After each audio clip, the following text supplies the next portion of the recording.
a nostalgia critic. I remembered, so you don't have to. Hey, what's with the princess hate? Yes, most little girls fantasize about being a princess at some point. With their elegant beauty, kind heart, and enchanted surroundings, the princess for many is the epitome of femininity. But there's been a bit of a backlash in the past several years, saying that the princess stereotype is a more damaging fantasy than an encouraging one. Even I've had my rants on the overuse of it in media. You're not really a princess, you just took the title because it sounds cute. So, is it just innocent make-believe, or is there really something to get angry about? Well, in order to answer this, we should probably look at what the majority of people take the most offense at. And I guess it's only the most logical, albeit cliche, to look at the most famous lineup of princesses, Disney. Disney has practically reinvented the fairy tale, and seeing how their princess line is the best-selling licensed entertainment character merchandise, it's safe to say they have a clear understanding of what makes princesses so popular. What do they have in common? Well, they're all pretty, they're all kind, they all have various clothes and accessories you can buy for them.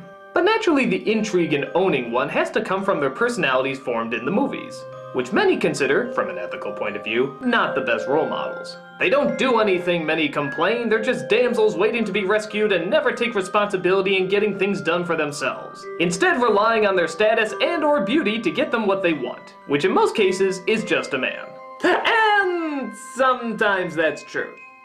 Sleeping Beauty, for example, I still stand by as one of the most forgettable characters in Disney history. Yeah, we all know the iconic image, but her fantasy extends to her doing absolutely nothing while her true love comes to save the day.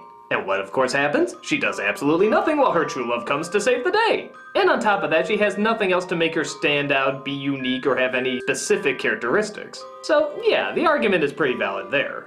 But fuck it, I'm gonna defend the other ladies a little bit. Not that they're always the best, but there's still good virtues that can be learned from them. Snow White's kindness and helpful nature, for example, serves as a second mother for the dwarves. And anyone that says being a mother doesn't make a hard-working, responsible woman clearly has never been one. It's work, and worse about it is that you don't even get paid for it. So the fact that she can still be pleasant while also teaching the dwarves responsibility may not be major, but it's still something. But many would argue it's one thing for one of them to fall into that category, what about three? We mentioned Sleeping Beauty before, but Cinderella is often the biggest offender to the sit back, do nothing, and let someone else save the day routine. Again, to her defense, she's working her ass off. I mean, like, every second she's on screen, she's doing something. And in the end, she's rewarded for her hard work and kindness, even in the face of such nastiness. And if your argument is this is still not a good role model, that it won't inspire people to go out there and achieve, guess whose favorite fairy tale this was? Yep, the D-Man himself who supposedly started this whole controversy, Disney. He said Cinderella was his favorite because he often felt like her, working as hard as he could every day until destiny finally gave him a chance. And that hard work and kindness can result in a virtuous reward. But what does that arguably greatest businessman, creative genius, and heartwarming icon know? Slacker. Now granted, while I don't think these characters are that bad, it's clear to acknowledge that these women were limited to the roles that women were expected to have at the time. In the following years, the princesses would be a little bit more proactive, taking more chances and forming more definitive personalities. But even that can get some flack too, particularly Ariel, the Little Mermaid, who many complain is just a whiny teenager who needs a man to save the day. And while she can at times certainly be her own teenage drama queen, people forget at the time she was praised as being much more independent than the past Disney princesses. She traveled, she explored, she broke the rules, she left the house, she had a distinct personality, she was curious. The character is active. She's not just a little girl that things happen to. She's up there, she's going to go to the surface, she's going to find her prince, she's going to take care of business, and so you can really identify with her. And on top of that, while the prince does save the day in the end, she saves his life not once, but twice in this movie. Hell, if we want to get technical about it, I'm surprised more people weren't pissed off at Jasmine. I mean, yeah, she fights for her independence once and even takes a chance in living her own life, but she quickly returns to the world she said she hated, stays in it, and constantly lets her boyfriend save her.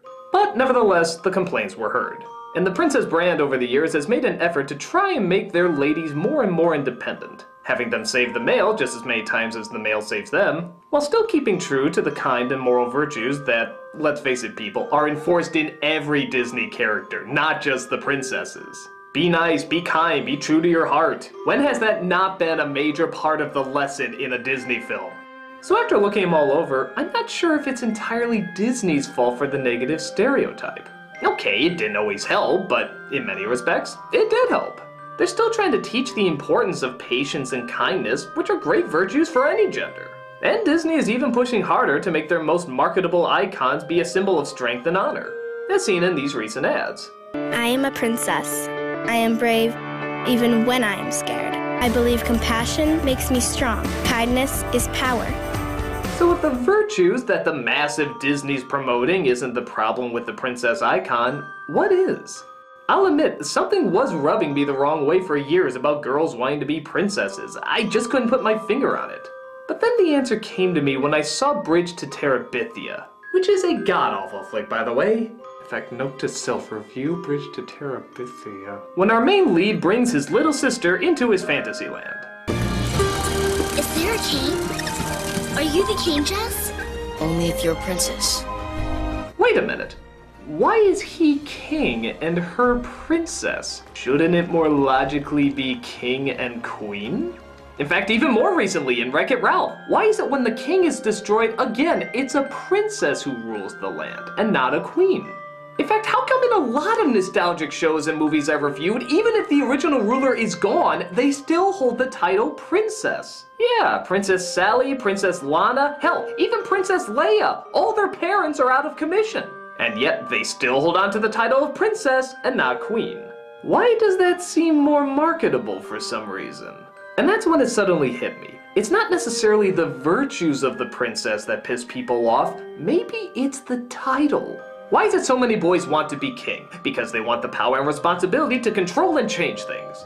Hail to the king, baby. Well then, why do so many girls not want to be queen then? In fact, we're almost anti-queen, aren't we? The more research I did, the more I found there aren't that many fictional queens that are kind, heroic women. They're usually the villains. Which brings us back to the question, why do so many girls prefer princess to queen?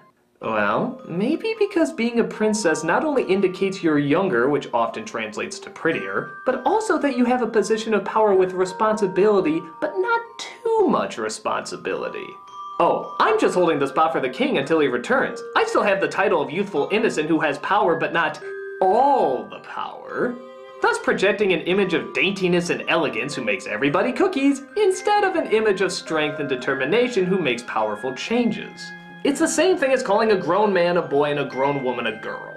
If you call a grown man a boy, they'll usually be pissed off. Why? Because they want to be seen for strength and responsibility over youthfulness and innocence. Whereas, sadly, many women do prefer the other way around, valuing the youthfulness and innocence over strength and responsibility. Oh, don't get me wrong, there's many who don't, but you all know out there there's plenty that do. Now, why this is a whole other argument. Is it society over nature, nature over society, a combination of both? It's a whole other issue. And I'm also not forgetting that prince and princesses are not made-up titles, they really exist. It's not titles we created to keep people in certain roles, they're actual royal positions.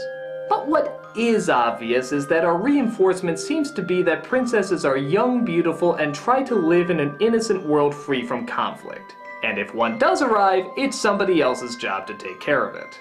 With that said, no matter how tough, action-packed, or honorable you make your heroine, by keeping the princess title a very popular title, it's still reinforcing that youth and the need not to take all responsibility are the best virtues. And don't get me wrong, I know men and women are different. I know instinctually we're gonna have a different emphasis on different values. Men are from Mars, women from Venus, etc., etc.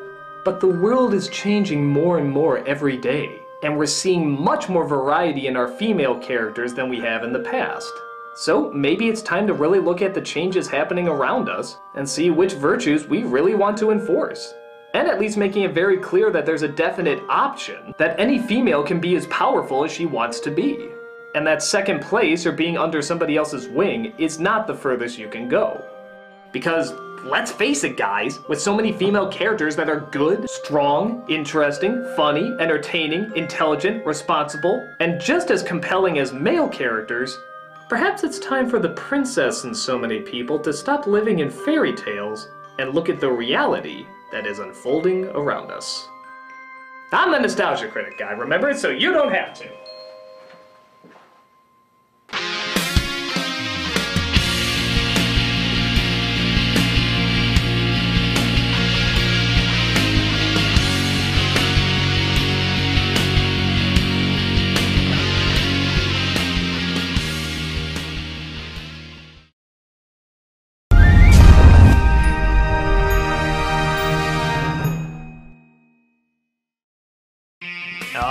folks, premium membership is back, but for the very last time in the unlimited form. Pay $40 and get access to behind the scenes, commentaries, extras, and your favorite Doug-related videos, all downloadable in iPod format. Pay once and get it for as long as we're still a site.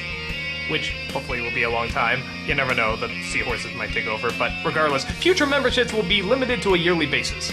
Also get access to the downloadable That Guy with the Glasses CD, the exclusives from the That Guy with the Glasses Volume 1, 2, and soon coming 3, as well as Kick-Assia, Suburban Nights coming soon as well.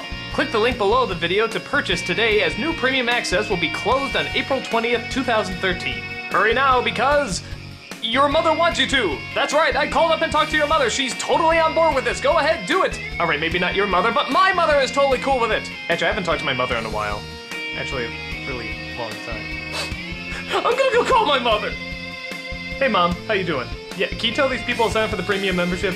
Okay, thanks. She says go for it. My mother says go for it. Dude, that's my mom! Don't let my mom down!